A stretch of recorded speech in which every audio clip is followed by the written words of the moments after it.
Hi all, my name is Prabath Wickramanayake from Melbourne, Australia. Recently, I had an opportunity to speak with Ken Masson, who is the president of Rotary International for World Disability Advocacy, about the work I do as a blind photographer. So I hope you all enjoy this conversation. Thank you.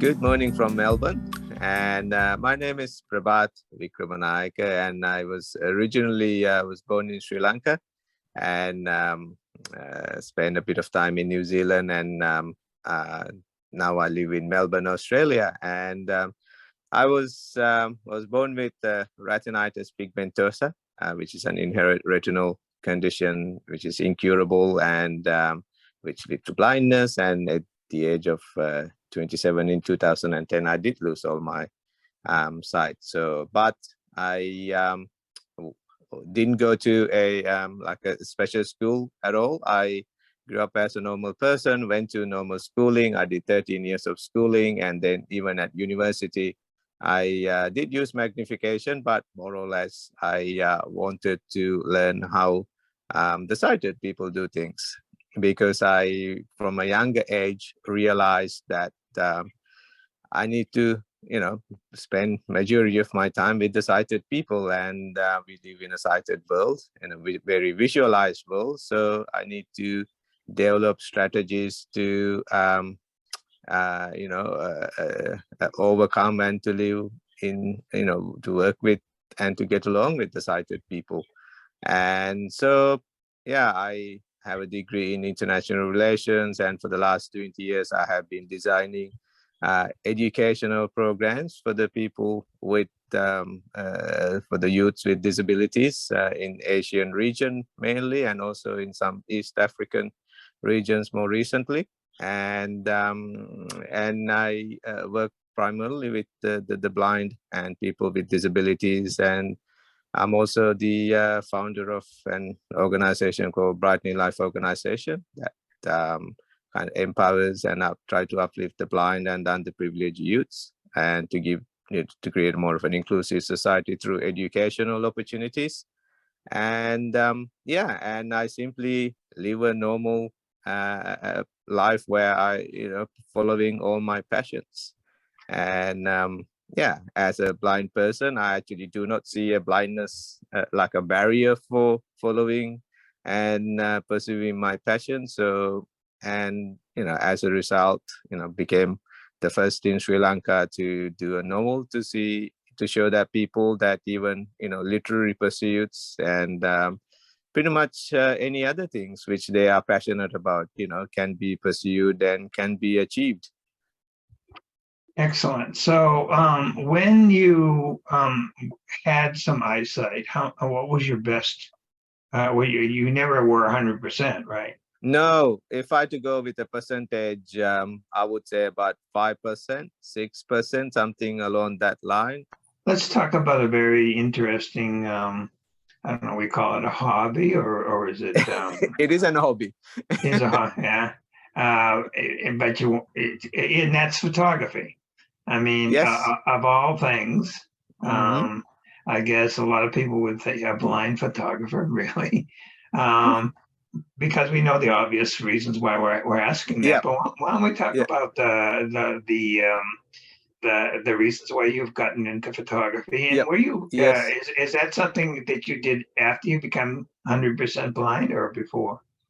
Well, first I want to say that I don't know a thing about photography. To all these photographers out there listening this, I used to be. I mean, I'm a traveler. Something that my number one passion is traveling. That's something I've been doing since the age of 6, 7. I mean, I've been able to visit 180 cities in about 4 continents, and that's something I love doing since I've been able to walk pretty much. And wherever I go, I used to play with the camera back in the day with the film roll and all that. That was 24 or 36. And I like to take a something that I've been that really in a city or a village or up in the nature, something that really goes like, yes, I want to remember this place. And so because I have a pretty good memory, and I still can remember all the places I went, 7 and 8 years, I can still recall how they were. And but I used to love this concept of taking a photograph as a souvenir of where you've been, because when we go to like places like New York or Paris or something, we take a souvenir of a famous landmark or something to just remember by, oh yeah, we've been there. But for me it was more the photographs, and when we went school camps. But so as my vision deteriorated, it's something I kind of slightly moved away from, because with the older camera, before the digital cameras were available for me, it was a bit more difficult. So I tend to take other people take take a snapshot and of me and all that. But as I got involved with the smartphones as to do my work as a blind person, because I find it quite easy, and so I realized, well, it has a camera. So one day I was just like uh, playing with the camera, as just exploring the various apps, and so it's like and I used to take some photographs. It's like, I didn't really matter because how they came out. So just like pointed, yeah, press, point, press. And because the iPhone would say whether it's leveled or whether it's in focus or it's bit to the, right edge, left edge, and, whether it's people or whatever. And so that's something I used to play with my iPhone. So that's more like, it's a very recent thing, but I would say about 2-3 years now. And yeah, and people say like, oh, they're quite good. And it's like, yeah. And because again, then I just kind of found that passion that, as a 6, 7, 8-year-old, where I always would take a snapshot of something I've been, and yeah, and it was just like a refound passion again. And so for me, the photography has always been a part of my life as a way of taking like a souvenir, taking like a digital, like a kind of like a diary of the places I've been. I write to collect something of a place that really caught my heart or my attention in a particular place, particular city, particular village. It could be just as simple as a waterfall, or just like a scenery or something like that. I know. And but you might be thinking like, how do I actually see the beauty of a sea, like a lookout or something like that? For me, it's just like, as a blind person, of course I don't have that visual, that wow factor, but for me, I feel it. And as people tend to describe to me, it's like, but and then it pretty much then I take that in, and I internalize it. I visualize the description that my colleagues or friends would tell to me what's in front of me, and then I just go with that. And then when they said like about 2 o'clock, it's like this, into 11 o'clock it's like this, and from 11 o'clock all the way to the 8 o'clock, have this massive this mountain ridge or something, and they would just go and explaining, and then as they do, I would just like visualize it in my head, and then I make a mental note. It's like then I just simply, it's like they said, okay, 11 to 8, so I pretty much know to tilt the direction I need to go, just like to my left. And then now just like then I visualize the 11 and the 8 in my head as well, and so pretty much know which angle to point the camera, and just yeah, and just take some. And then I do get a bit of what you call guidance as well, and with a probably it's much be better if you just, level the camera a little bit down, slightly upward angle, but that's pretty much it. But apart from that, and yeah, I just simply take, because when I take a photograph, I do know what I'm taking the photograph of. From the audio description I get from my, whoever's that happens to be with, and yeah, so that's how it usually go, because a lot of blind people tend to move away from visualized things like, graphic design, art. I mean, I used to paint, I still do, and I know still blind people who paint, and photography, which is something I find it quite enjoying, fascinating. For me, it's to show that where I've been, and it's just my way of showing that, like, if you um,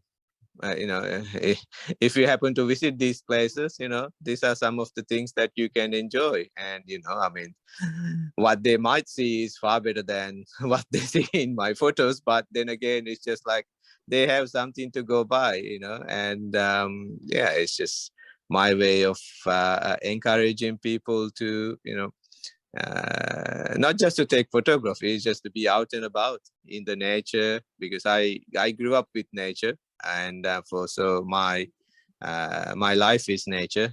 And that's, if you go to Think Photography page, and you see all the photos I have taken of nature in the state of Victoria that I live, Melbourne and the nearby, and the other country places that I visit. And so yeah, it's a way of encouraging people to get out and about and to enjoy nature, enjoy life, and pursuing what they love, because again, we don't know what future is. And because I used to be a traveler, and then I realized how lucky I was to take those opportunities, because nobody planned for COVID. Nobody realized on 2020 that from 2020 onwards, we're just going to have 2020 and 2021 especially, we're going to have all these restrictions on travels and so forth. And our lives going to be slightly changed, and or profoundly changed, depending how COVID impacted you. And so yeah, again, that's my philosophy. It's to just enjoy today. Whatever comes your way today, grab it, enjoy it, go with it, pursue it, because we never know what doors they might open up for you, because that will that may not be just a photograph. It could be something that could inspire you later on, to write something, or it could inspire another person. Look, oh, he's blind or she's blind, she's going out there taking photographs, so like, oh, that's something I always wanted to do, and why not? Oh, mom, I try it too. Because it doesn't need to be restricted to photography, because I write, I travel, and I develop programs for the others, I paint, and I love nature, I love outdoor activities, so I always go on, and if on nature hikes, and yeah, I just do many things that I love. I bake when there's on a horrible Melbourne wintry days, when it happens to rain all the time. So if I can just go out there, and it's not the result. It's just because the one thing is, the photographs I do take, I never seen it. So so I can't say like, wow, look at that photo, is great. So whenever my friends tell me that it's actually quite good, so I just go by that. So if it's good for them, that's good for them. Because So Yep. you use a, and I have never experienced a reader at all. So I really, Yeah. other than hearing other people's readers, Yeah. so they do not. The technology is not at the point yet that a reader can describe a picture. No, because it would tell it's outdoors. There's people. There's trees. It will just it will explain what's in it. So whether to give a like a very detailed, descriptive thing of a photograph. Well, maybe the one I have is not, maybe it's not up to the thing. But my iPhone, it will just simply say, it's an outdoor thing, has trees. It will just tell what's in it. So it's Oh, okay. nature or something like that. But it's Okay. actually where it was taken. It doesn't tell. But but you get a rough idea what the picture is. So we know from talking to some people that you're not the only blind photographer in the world. Mm-hmm. Have you connected with other blind photographers? No, not yet. And Okay. because I actually haven't really thought of myself as a blind photographer, because this is something I started doing to encourage kind of come on kind of a thing. It's just like for the blind people who are interested in nature and all that, to get them interested, to encourage them to go out and about, especially in Asian and African community, societies, because over there, from my experience, visiting and interacting with people, is that blindness is viewed as a bit of a what do you call a less capable thing. And if you're blind, you are limited in your capabilities and the opportunities you have, and some people are a bit scared to go out and try things, and because they might be laughed at and so forth. And that's how I began, pretty much just taking a bit of like a photographic diary of places around the Victorian state that I used to go. And now actually people talk about me as a blind photographer, but I actually never studied photography, or I don't know a thing about photography, that, like I said in the beginning. It's interesting that what your subject is. It's interesting that it's nature, because we have what, 6 senses. So I mean, you can experience nature with 5 of your senses, of course. Yes. But the fact that you take a picture of a landscape or a kangaroo Yeah. and you can't really touch it. You can't touch a No. landscape. No. So your other 5 senses are experiencing it. Yep. And so I can see him maybe a blind photographer, or maybe this is because I'm limiting my thinking. Taking pictures of people, because you can go and touch that person's face. Yes. Yes. And so you could understand by touching that person's face a better idea what the person's face looks like. Yes. So then you could take a picture of that. But when you do landscape like you do, you can't. You're experiencing through your other 5 senses, not just touch. Mm-hmm. So I mean, that's the pleasure you get out of it. Is the other. Absolutely, because being with the nature, listening to that, just smelling the nature, listening to the various sounds, the leaves make, the tree trunks make it, and it's so magical, just enjoying that energy and all that. Because when I used to be when I did art, I used to do still life, because I could touch the bottles, the avocados, the apple, the place, the jars, the everything. So I could let my fingers run through it, get the shape of it, the thickness of it, how they look like. Then whether what I touch and whether I recreate on the paper, well, that it could be 2 different things. But yet again, I have an idea, and by touching the shape of it, how it looks. And but yeah, I mean, when you say landscape, it's nothing. It's all I go by feel of it, because I feel into that energy, that when you're out in the forest and all that. Based on what you tell me, I think it would be an interesting experience for me and maybe for others to put a hard blindfold over so I can't say a thing. Yeah. Bring my camera with me and come along with a friend and see what I come back with. Yeah, see, it will be a fun thing to do, and let that sighted, I would say, a guide to describe what's around you.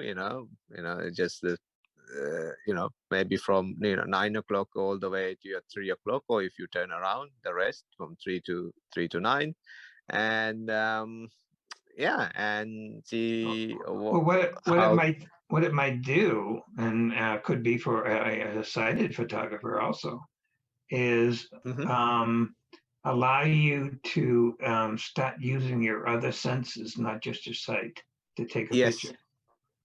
And also to visualize what you do, because as a blind person, I actually do a lot of visualization. When I actually listen, I don't just like walk in, take my camera, go snap, snap, snap, and I actually listen and I take in the surroundings. I become part of that environment, and so I just simply, as my friend start explaining, the size of the trees, the width of the trunk and the leaves, what's ahead of me, the total, give me the whole, she actually paints me the canvas for me in my mind, as she was, he or she goes about it, I normally go in my mind, it's like, and so when I actually put my, when I touch the camera app on my iPhone, and it's the paint is more or less there too. I do have a mental picture. Where am I at? Well, I appreciate this conversation. It's been really interesting. Thank you, Ken. I'm hoping we encourage some other people to follow in your footsteps. Yeah, I mean, if they have a passion, just simply go for it, because it's about enjoying this moment, and it's about just putting one step in front of the other, because when we begin something for the first time, it's always difficult, may not go the way you anticipate. It's not about giving up. That's what I always say. Don't forget about the outcome. It's just about participation. Give things a go. Maybe after 2-3 times, maybe you will come up with a strategy or a methodology that no one else have thought of it, that really would make the taking photographs much more easier and much more enjoyable. It's about